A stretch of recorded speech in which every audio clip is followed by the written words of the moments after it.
Justin obubaka obwo bwajjidde mu ddoola ne tubukyusakyusa ne budda mu ssente za Uganda era nga bwavudde mu Amerika ewa mukwano gwo gwe bayita Muwulize Richard n'atutidde twelyo tulireete tulikukwase era asiima nnyo byokola n'ennyimba zonna era n'agamba etwelyo likukwasibwe Dabusitani mu Gospel Action ensobera obwaffe tuwedde naye tayogerako eri abatu banaye mwongereko engalo ez'amaanyi omugala ndi musanyufu nnyo manyi bw'olaba omuntu ng'ava wansi ng'agenda waggulu kino kyekimu ku bintu bye nagamba tulinawo baganda baffe mu Apple Arrows bwe nasinkana Bbela namugamba ekintu kimu funa omuntu akuwa abantu bakuwa ebintu kati yafuna nze omu nebugata ku tiimu eno yonna kati abantu batandise okuleeta ebintu era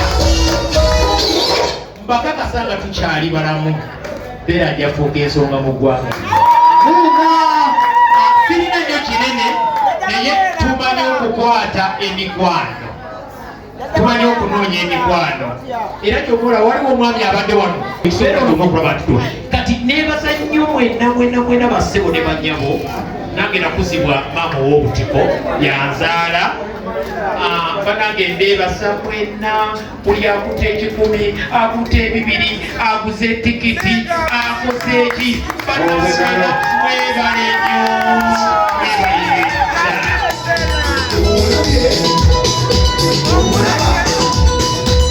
Katonda yatandika omulimu mu ggwe abamu bajja kujja abatali babo tebajja kujja era neebaza Katonda nti abaffe tubafunye era akikubye neebaza Katonda kuba badirekita bano neebaza Katonda kuba mukwano gwaffe okuva mu Amerika ndaba tuliko online alive njagala okwebaza ssebo mukulu Muwulize Richard ssebo taata weebale nnyo ekyo tulituusizaayo nga bwe wali tugambye era weebale nnyo weebalire eddala tukyalirire n'ebirala bingi oyo no gwenjogera bwe yagambye nti ku lwa Bbela agenda tuweerezaayo ne kamera ez'akabi tusobole okulaza kyetukola yagambye agenda tuweereza kamera tizakupangisa wabula agenda tuweereza kamera ez'akabi oyo gwenjogerako otegedde mujja kitegeera yezo waki kandi olaba nebaza mwena badirekita bazanyi bannange ndi direkita ate nga tuli wamu direkita mu Dabusita ndi direkita mu Gospel Action ndi direkita mu Yoliki ndi mu direkita mu Mubende Film Production ndi direkita ndi muwandiisi naye nebaza nono direkita Omuyimbi ate nga direkita kale mwebale nnyo bakansala babadde wano n'abalala mwenna bannange sijja kwogera bingi nnyo Bbela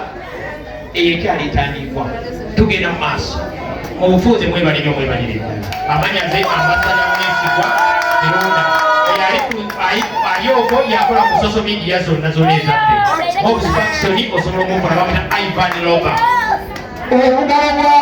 director